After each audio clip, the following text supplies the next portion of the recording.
Hey, so I thought I'd do a real quick video on making videos, but first I really want to encourage you to read that article that Terry sent out about doing a bad job creating an online course.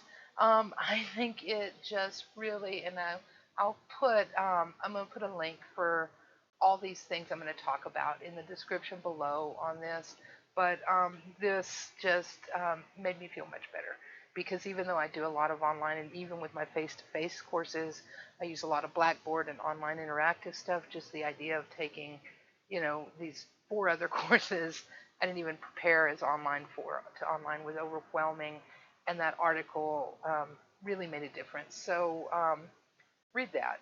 And she does say don't do videos unless you need to do videos. So if you feel like you need to do a video, this is for you. I'm going to show you some things you probably already have, some free things, and then if you decide you like it and it's something you want to do, something that's costs money but it's still cheap that I love and I recommend.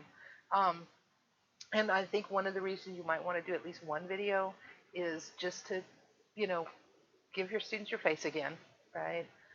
Don't worry about that. I got gap teeth, right? I mean, we are what we are, right?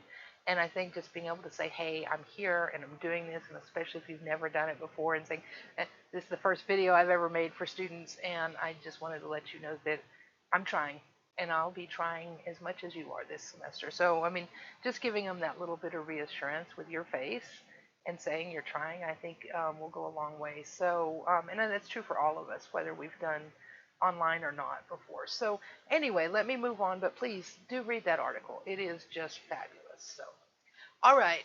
So, I'm going to talk about a number of things, and again, I'll put all of these links in the description below. And I'll probably put them in an email I'll send out. So read that article. So obviously the first thing that's the easiest is using your computer's webcam. And so here's a link to a video or an article about how to do that. One, you already have it. The it's just going to be your webcam. So just use. So um, camera, camera. So you just go to I'm in Windows. So Mac people. Oh, but anyway, it will probably be actually on camera when you first open it. So you'll look and see the camera. Here, you can put it on video and then, adjust things, your screen, whatever. If you need more lighting, bring a lamp in. I have a really cheap light over here. Oh, it's one of these, like, $5 utility ones. So it makes a little bit of a difference. And then I've got another one up there. But anyway, again, don't try to make it perfect. It's not. I don't even do that when I do mine. So you click here, and I'm not going to click there because I'm recording right now. So and that would probably make the world fry. And you say what you want to say, and then you click again, and it'll stop it. And then you go find it. It'll come up in here, and you can click on it and right-click and tell it, show me where this is at. And then you can upload it to YouTube. I suggest YouTube. I'll talk about that. I have a link for that at the end too. But I just have found it the easiest thing. Most students are going to be able to access that on their phones if they don't have computers at home or borrow somebody's phone or something like that. So, and at the end of the semester, I record all my classes, screen recordings, and then put them on YouTube and for them to, if they want to review or if they have to miss. But I delete them at the end of the semester. They're ephemeral, right? Semester's over. So anyway, that's the easiest thing. Just do this, and then you can throw it on YouTube. And again, that's at the bottom here. So use your webcam. You've got that. If you want to record the screen, and this will let you record screen like I'm doing right here, where you say you want to show students something, or you want to do a PowerPoint, then this one, Electa, is free. And so Electa, and this is what I actually used when I first began. Oh, and there's that video. I think you can tell I might have been doing a lot of yoga. I'm getting all these yoga ads. So anyway, Electa is at screenrecordings.com, and don't click there. Click here, get it free. It'll, ask you to download it, and of course, then you just go through the install. And so Electa is a real basic screen recorder. And again, I'm not going to go through all the paces of recording. just because, I'm already recording. So they do have online some help, and you can just look it up. Well, get help, there it is. Basically, new, you can tell it to record the full screen, um, webcam only. Um, you can keep original size. Okay, include passport. Um, you can have it record both the, it'll put a little image of you in there, so you can do webcam and um, picture in picture. Let's see, wait, where's that at? It's in there somewhere. So anyway, but you can find it, and the help is really good. See, the key thing here is you just got to tell it where you want it to record. And like I have a videos thing for spring, and then make sure and type in a name there wherever you want it to record, and what you want to call it, and then you say okay, and it'll start recording the screen. And so, whatever you see, oh wait, once you click start, it'll give you a countdown, and it'll start recording the screen. And then of course it's catching your audio. So whatever you see here, if you want to go show your students, here's where I put this or that on Blackboard, you can. And that's a really nice thing. It gives you hotkeys to tell it to stop, things like that. So anyway, one of the things I didn't like was the nag button, and the fact you can't go back and forth between the screen and this quite as easily as you can in the next one I'm going to show you. But if you just want a screen recorder, for that, you can do that. There's also, and I did put in a link here, to using PowerPoint to do some basic screen reporting. So I've never done that. I think, I want to say Jorge has. Somebody, Minerva. I went to a workshop at the first of the semester, and now I'm blank on it all. But anyway, but there's a link to that. Maybe somebody will do a quick video on how to do the screen recording in PowerPoint. What I really like is Ice Cream, but it's free, but only for 5-minute videos. So if you're just going to do a video, then use your webcam. If you just want screen recorder, use Alexa. I mean, it's really just for screen recording. It's really nice and simple, and it's free.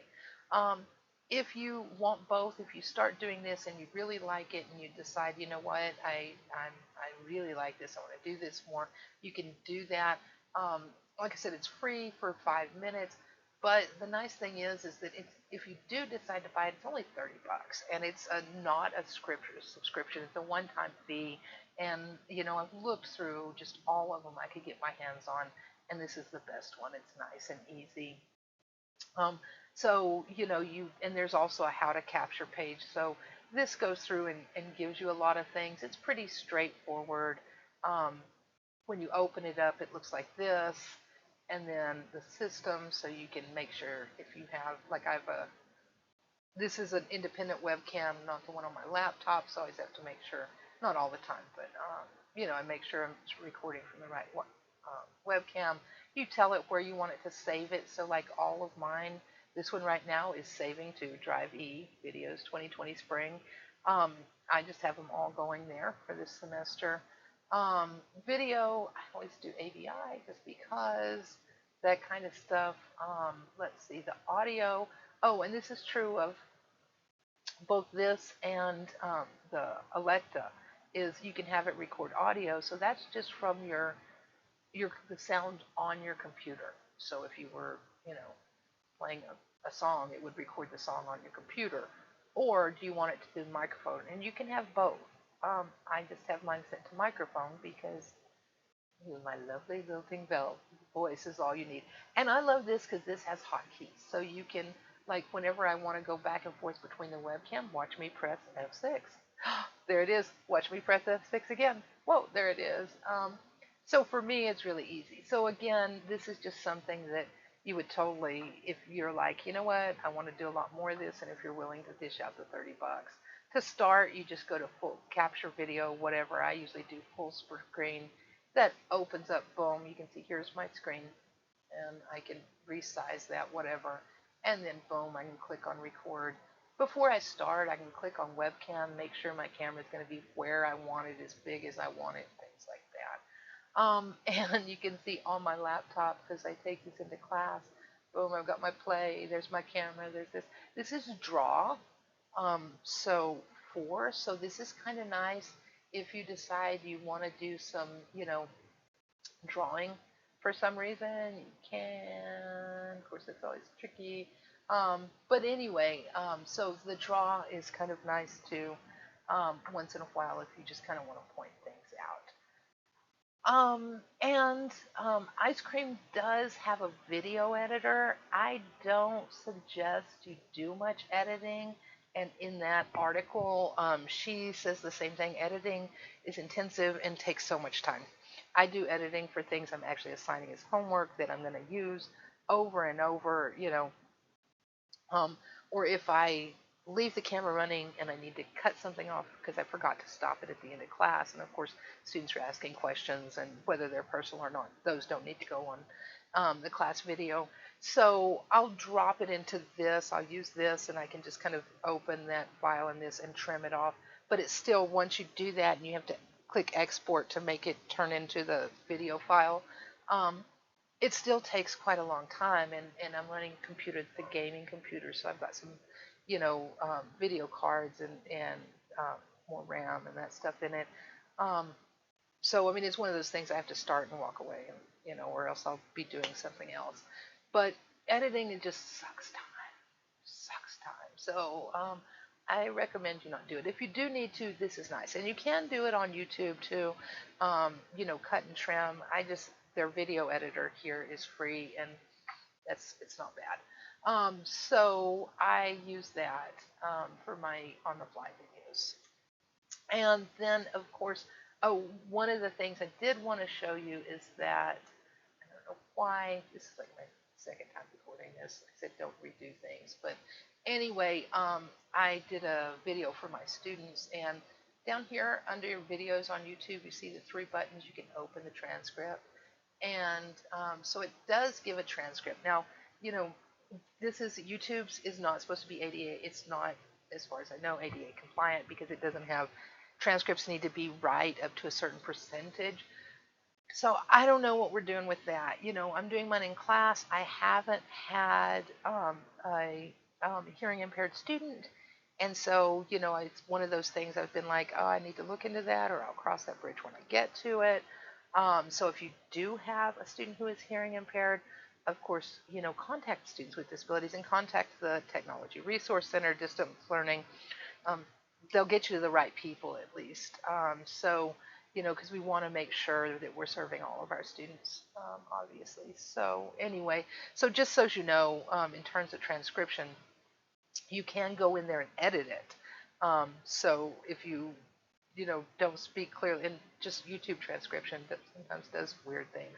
I know that it has gotten better and better, and so I don't know if that's Google tracking me and my voice. I'm all in with them, so they know everything I do. Anyway, and then, so what I do is I, upload to Google. And when you have, like here, I can create video or post, I can upload a video. Or I could go live from my webcam. I may try some streaming for the heck of it. But you upload a video, and it just brings up this, dialogue. Nothing like being at home waiting on the internet, right? It's not. And then so I would put it in there, and I'm not uploading anything now. But anyway, and then you just give it a name and put it in a playlist, things like that. But if you want to do this and you want to, upload videos, how to make a YouTube channel, this is a nice, easy guide that I like. So I also put that down here. There's that link. I really think overall that's just kind of pretty much it. Like I said, make sure and read that article. That article's great. If you have questions, I'm willing to help you. I love technology. I love doing the videos. I try not to do too many. I definitely try to keep them, under at least 30 minutes. I mean, really, like that would be like huge lesson. Like I can't escape it. And I do have some that are longer than that. So anyway, but especially for our students who, didn't sign up to do online just like us, right? We didn't sign up to do everything online. But I mean, 5 minutes here or there, with my online class, I do one every Monday, and it's called What's Going On, and it's their What's Going On video. So I keep it between 5 and 10, and it's just like, here, let me show you. Here's our schedule, and here's what's going on. And remember, when you do your schedules, you can, if you want to link to anything online, that, when you do it, and I do all mine in Word, so, whatever we're going to be doing, anything I have links for online, that way they can click on it. And even if, you're not doing this, you're just bringing it up in Word and showing them, well, here's where we are this week, or here's what's going on. I think it's a good idea, especially at this point, since I don't know, the species has hit the oscillator, whatever's happened, just to have a moment where you can say, okay, look, on Mondays I'm going to do a 5 or 10 minute video and just say, okay, overall, here's what we're doing this week. And I know it helps with my online class a lot. They love it. They're like, okay, that just centers me. Here's what I need to be doing. Here's what I'm finishing up. So I really am going to try to do that with each of my classes, and I do those really impromptu and just look here. I pull up the syllabus um, on the screen and just say, here, we're doing this, we're doing that. You need to make sure, don't forget this or that, or go back and reread this because it'll help you with it. And that just really helps. So, all right, at this point I've talked too much. I love and adore my family, but I think I'm like jonesing to see people. So anyway, this new world of ours will be interesting. Let you live in interesting times, right? Anyway, y'all take care and be well.